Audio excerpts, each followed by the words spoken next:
자, 전 강의에서 그 객체 지향 프로그래밍에서 그 객체라는 게 무엇인가라는 그 객체의 개념에 대해서 좀 여러분한테 이제 설명을 했고, 그럼 자바에서의 객체 개념에서 이제 결국 객체는 자바는 클래스라는 걸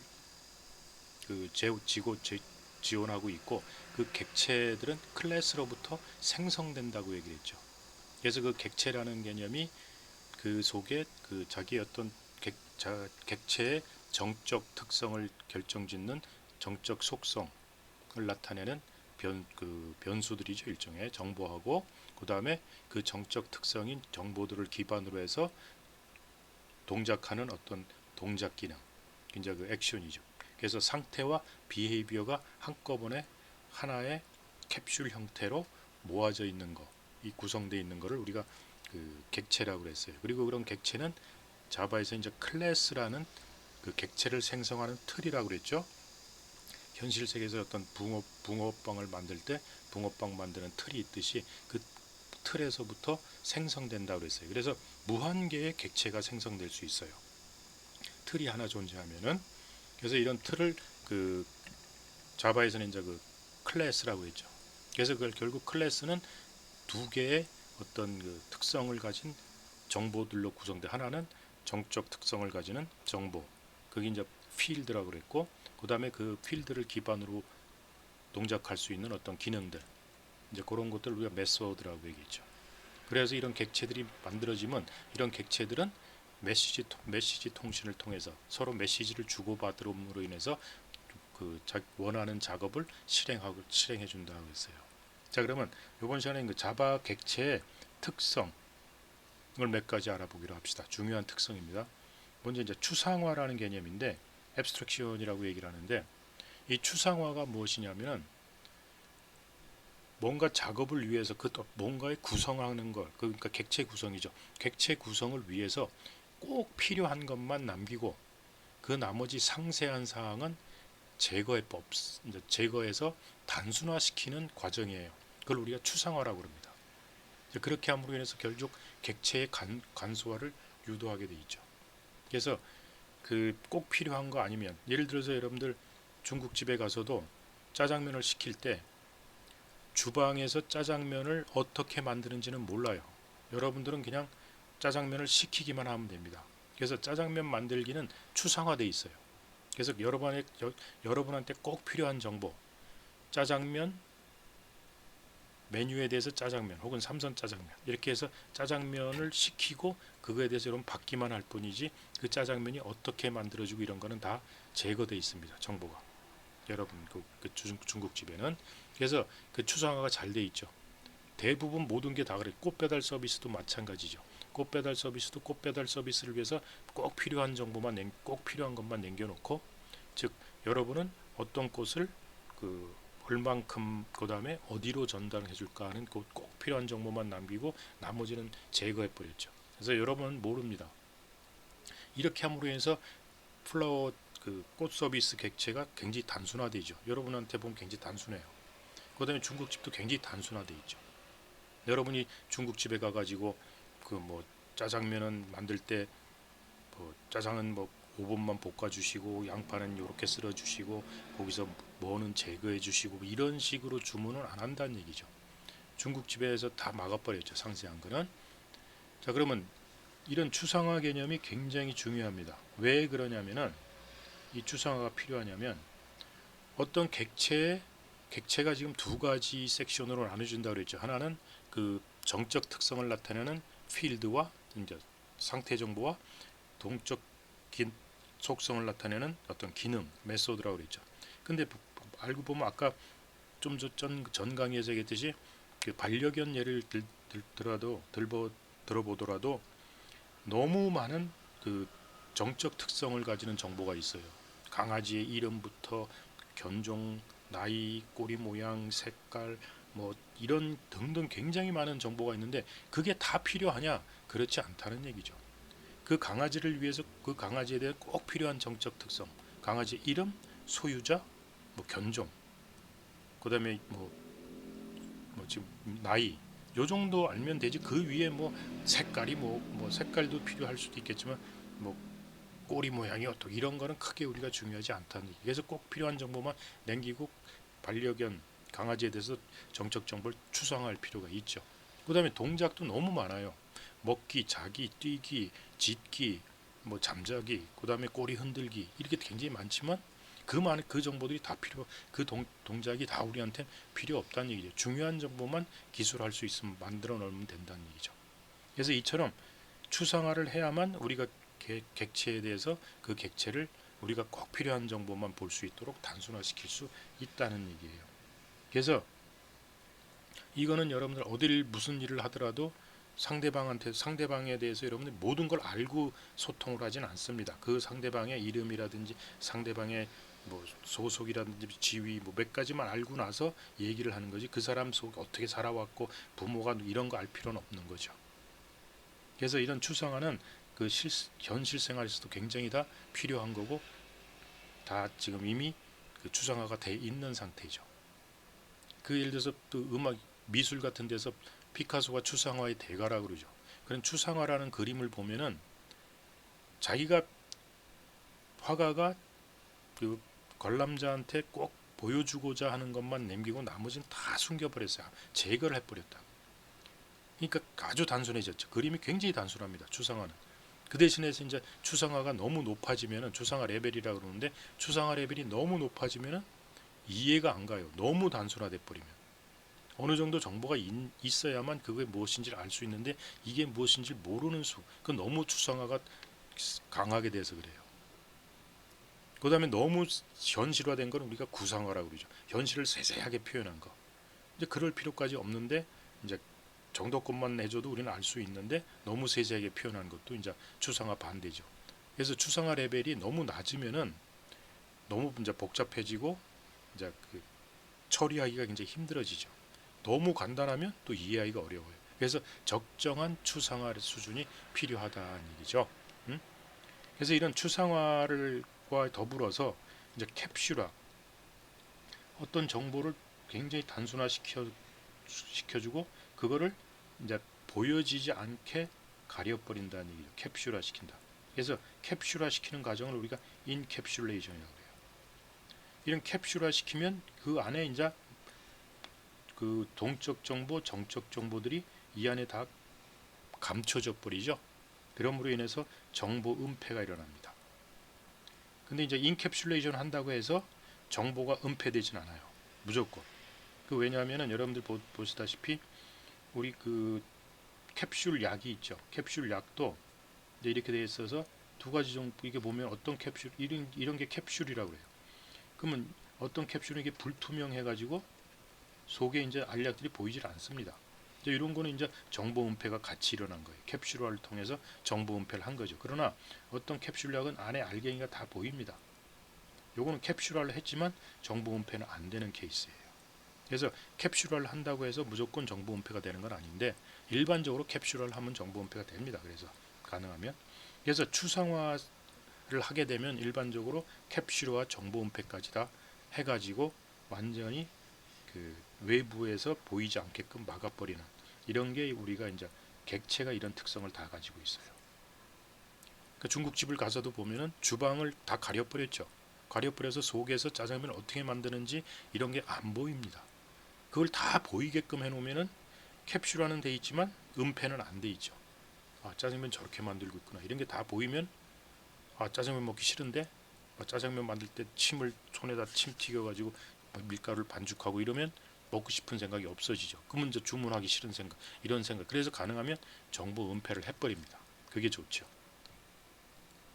그래서 이 추상화라는 개념은 꼭 필요한 정보만 남기고 상세한 사항은 제거해버리는 이런 개념을 추상화라고 그러고 이런 추상화는 어떤 모듈의 단순화를 유도하게 되어 있습니다. 그 다음에 이제 다형성이라는 개념인데 이 다형성이라는 개념은 폴리모르피즘이라고 얘기하는데 이 이제 모르피즘이라는 개념은 구조를 유지하면서 A라는 객체에서 B라는 객체로 어떤 변환하는 개념 이런 걸 우리가 모르피즘이라고 그래요. 그래서 구조를 유지하면서 내부의 뼈대를 유지하면서, 그래서 그 여러분들 이런 거 있죠. 터미네이터 같은 데서 보면은, 터미네이터 2인가에서 보면 그 납처럼 총을 쏴도 빵꾸가 뻥 뚫렸는데도 불구하고 그것이 스르르 다시 메꿔지죠. 그리고 막 녹았다가 다시 원상복귀로 원상 얼굴을 그 몸을 재현을 하죠. 이런 것처럼 그것과 구조는 유지되면서 어떤 A라는 물체에서 다른 물체로 변환하는, 이런 게 구조 유지, 그 모르피즘이라고 그래요. 근데 이제 이런 모르피즘에 보면 모노모르피즘이라는 거하고 폴리모르피즘, 이제 단형성, 다형성 이렇게 얘기할 수 있는데, 모노모르피즘은 단일 변환이에요. 어떤 A라는 객체가 B라는 객체, 혹은 C라는 게 D로 이렇게 1대1로 단일 변환이 일어나는 게 그 단형성, 모노모르피즘이라고 하죠. 즉 뭐냐면, 우리가 어떤, 이게 이제 함수라고 치든지 뭐 프로세싱하는, 처리하는 처리기다. 이게 함수, 소프트웨어 함수라고 해서 생각하면 돼요. 그래서 C 언어 같은 경우 보면은 뭐 어떤 함수가 있다. F하고 이제 이렇게 변수가 들어갔다 그러면, 이거는 요 변수대에서 1대1로 매핑돼서 뭐 이게 인트 타입이고 이게 인트 타입이다. 그리고 이건 add다. 이러면 인트 타입 들어가서 add만 해주는. 그래서 요 인터페이스가 딱 타입 요거에 대해서 인터페이스 하나씩 딱딱 존재합니다. 좀 전 시간에 얘기했듯이 add int면은 덧셈을 int 타입과 정수 타입 요것만 가지고 들어와야 되는 거예요. 요게 이제 단변형, 즉 모노모르피즘이에요. 근데 이제 폴리모르피즘이라는 거는 다형 변환, 다형성이라는데, A가 B로도 가고 A가 C로도 갑니다. 즉 예를 들자면은 요 처리기가 있는데, 요 이제 처리기가 add 하면서 이름이 이제 add예요. 그러면 요게 이제 int 갖고도 하고 int다 그러면 int 갖고 add를 이제 연결시켜서 동작하죠. 그러다가 또 같은 add인데 이게 플로트하고 플로트하다. 그거에 맞춰도 다른 타입 2에도 요 인터페이스를 그대로 쓴다. 인터페이스는 일종의 이름이라고 보면 됩니다. 얘는 이제 add 하면 int 타입으로 한다 그러면 int 밖에는 동작할 수가 없어요. 그래갖고 뭐 플로트를 하려면 또 인터페이스를 만들어 가지고 이렇게 연결시켜서 동작을 시켜야 되는 게 모노모르피즘이면, 폴리모르피즘은 인트 타입, 뭐 플로트 타입, 뭐 더블 타입에 대해서 한 개의 인터페이스를 가지고 다 동작시킬 수 있는 이런 개념이 폴리모르피즘, 그 다형성이라고 얘기합니다.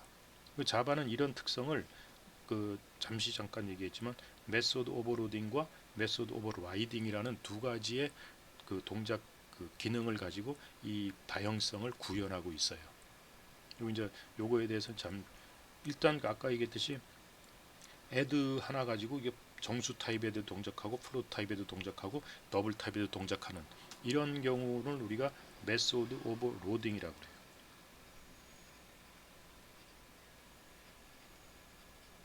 메소드 오버로딩, 즉 같은 add인데 다른 형태의 타입에 대해서 다 똑같이 add라는 메소드를 써서 똑같이 동작한다. 그래서 이건 오퍼레이터 오버로딩 혹은 메소드 오버로딩이라고 그러는데, 나중에 이제 메소드 오버라이딩이라는 게 있습니다. 심지어는 같은 이름을 가지고 다른 동작을 시킬 수가 있어요. 얘는 메소드 오버로딩은 add면은 똑같은 동작을 하되 타입만 달라지면서 동일한 메소드를 사용할 수 있는데, 메소드 오버라이딩은 이 동작이 add하고 인트 할 때는 덧셈을 하고 뭐 플로트를 넣어서는 뺄셈을 시키고 이렇게 동작을 서로 다르게도 시킬 수 있어요. 이런 경우는 우리가 메소드 오브 라이딩이라고 해요.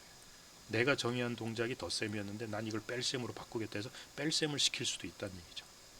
그래서 이 메소드 오브 로딩과 메소드 오브 라이딩을 가지고 이런 다형성을 구현하고 있다. 자바에서는 이런 개념을 이제 폴리모르피즘, 다형성이라고 합니다. 이거 중요한 개념이에요. 그래서 이제 그거 예를 하나 이제 들어줘 보면은, C 언어 함수인 경우 아까 얘기했듯이 int에서 return xy 해서 int를 할 경우 add를 했으면, 이걸 플로트로 했으면은 add를 한 함수 못 씁니다. add라는 함수는 딱 하나의 타입에 대해서만 결정되어 있기 때문에 그 다음에 그러려면 이 타입을 다 다른 거 갖고 동작을 시키려면 인터페이스를 바꿔줘야 돼. 즉 이름을 바꿔줘야 된다는 얘기죠. 그래서 float 헤드 혹은 f헤드로 바꿔준다. 이걸 또 더블로 바꾸려면 더블 타입에 대한 또 애들을 따로 정의를 해줘야 돼요. 이렇게 돼서 한 개 정해진 타입에 대해서 한 개 동작이 매핑되는 이런 개념에서 얘는 모노모르피즘이지만 자바 언어 같은 경우는 add해서 int 타입에 대해서 동작을 했는데 이 add를 가지고 float 타입을 가지고도 동작시킬 수 있다는 얘기예요. 그 다음에 이걸 더블 타입으로도 동작시킬 수 있다. 똑같은 add라는 이름을 가지고. 이제 이런 개념이 메소드 오버라이딩이라고 그랬죠. 오버로딩, 메소드 오버로딩이라고 그럽니다.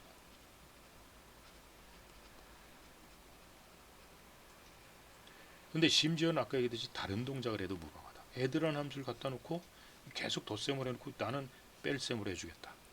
근데 이런 식으로 다른 동작을 시켜도 심지어 괜찮다는 얘기죠. 메소드 오버라이딩, 다른 동작을 시켜버리겠다는 얘기죠. 원래 동작. 아니면 이거 꼭 뺄셈이 아니라 뭐 곱셈을 해도 좋고 아무거나 여러분이 원하는 동작 아무거나 해도 좋습니다. 사실은 나중에. 그래서 이런 메소드 오브 로딩과 메소드 오브 라이딩을 가지고 그 자바는 다형성, 즉 폴리모르피즘을 구현하고 있다라는 것을 알아두기 바랍니다. 자, 그다음에 이제 상속이라는 개념이 있는데 인헤리턴스라고 그러는데 이 객체들이 굉장히 많이 존재하는데 즉 클래스들이 많이 존재할 수 있어요. 그런데 이런 클래스들이 상호 공통된 특성을 가진 것들이 있을 수 있다는 얘기죠. 예를 들어서 여러분들 뭐 MP3 플레이어가 있고 MP3 음악 듣는 거 있죠. 그 다음에 스마트폰도 있고 그 다음에 그 전화가 있어요. 여러분 그냥 전화만 쓰는 옛날에 투지폰 같은 거. 자, 그런 거 있을 때 이 MP3 플레이어는 음악을 틀죠. 그러면 스마트폰은 음악도 듣고 전화도 하죠. 얘는 전화만 하죠. 자, 이러면은 그 공통적으로 다 뭐야? 얘 전화 특성을 갖고 있고 얘도 전화 특성 갖고 있고 얘는 또 음악도 듣고 이런 특성을 갖고 있죠.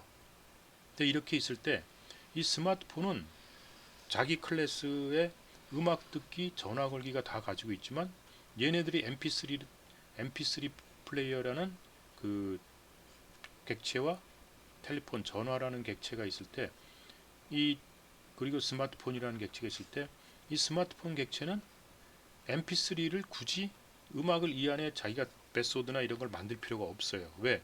MP3 플레이어가 음악 기능을 갖고 있기 때문에 MP3 플레이어가 가지고 있는 음악 기능을 자기는 상속을 받을 수 있으면 돼요.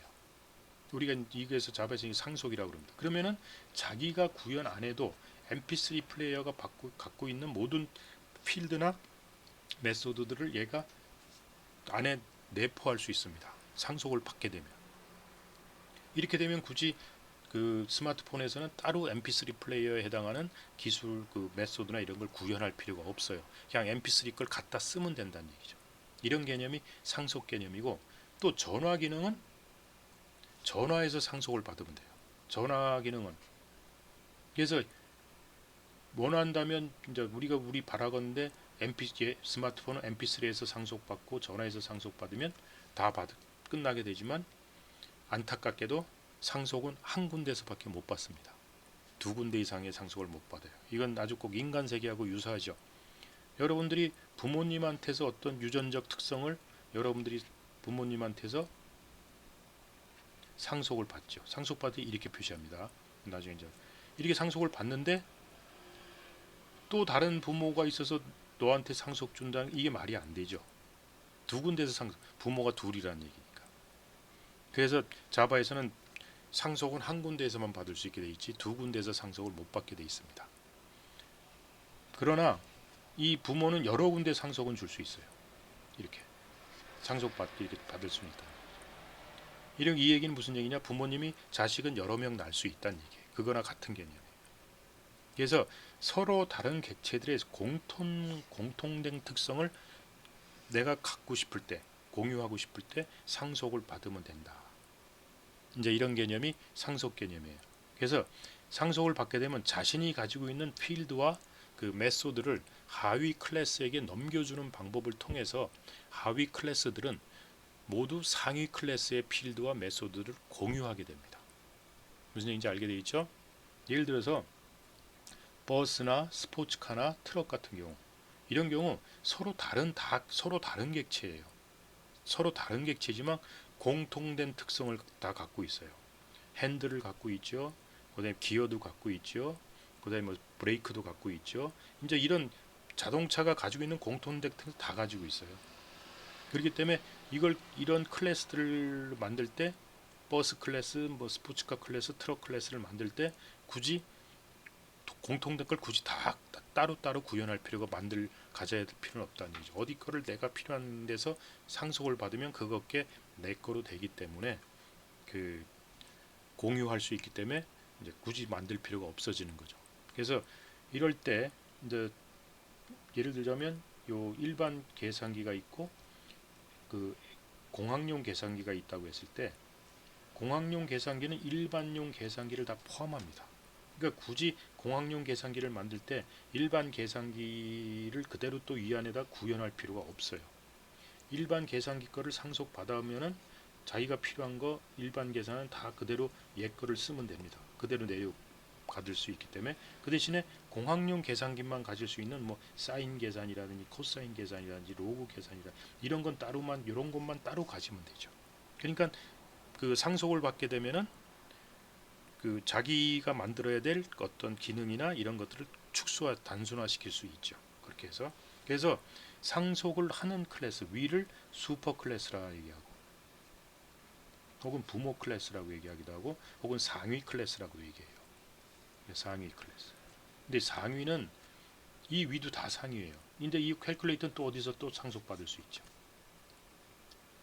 그러나 이제 그래서 가능하면 슈퍼 혹은 그 부모 클래스 하면 바로 위 상위 클래스를 얘기합니다. 그다음에 이제 이거를 우리가 서브 클래스 혹은 자식 클래스라고 얘기합니다. 자, 이때 상속을 받을 때 이제 나중에 배우겠지만, 아까 우리가 예에서 잠깐 간단히 봤을 때 퍼블릭 클래스 뭐 ENG 캘큘레이터, 공학용 계산기를 했을 때 내가 그럼 캘큘레이터 상속받겠다 그러면 extens라는 키워드를 써요. 이 extens라는 키워드를 써가지고 캘큘레이터 이러면은 공학용 ENG 캘큘레이터가 캘큘레이터로부터 상속을 받는다. 그 상속을 받는다는 얘기는 캘큘레이터가 가지고 있는 모든 필드와 메소드들이 ENG 캘큘레이터에도 포함된다는 얘기예요. 그래서 이 공학용 계산기는 그 캘큘레이터의 필드와 메소드를 자기 것처럼 사용할 수가 있습니다. 여기죠. 그래서 서브 클래스는 슈퍼 클래스의 모든 필드와 메소드들을 자신의 것처럼 사용할 수 있다. 그건 여러분들이 부모님의 특성을 그대로 자기 거로, 인간은 100% 갖고 오진 않죠, 사실은. 그러나 부모님의 특성을 열만큼 여러분들도 가져오죠. 그러나 실질적인 유전자 특성에서 보면은 뭐 거의 다 가져온다고 봐도 상관은 없겠죠.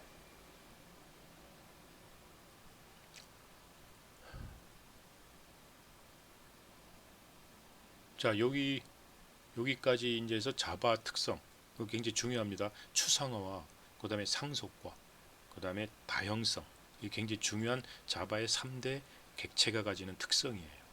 이거 잘 이해해 주기 바랍니다. 여기까지 하고 다음 강의에서 이제 그 자바를 프로그래밍하는 단계, 자바 프로그래밍 과정을 공부하기로 하겠습니다.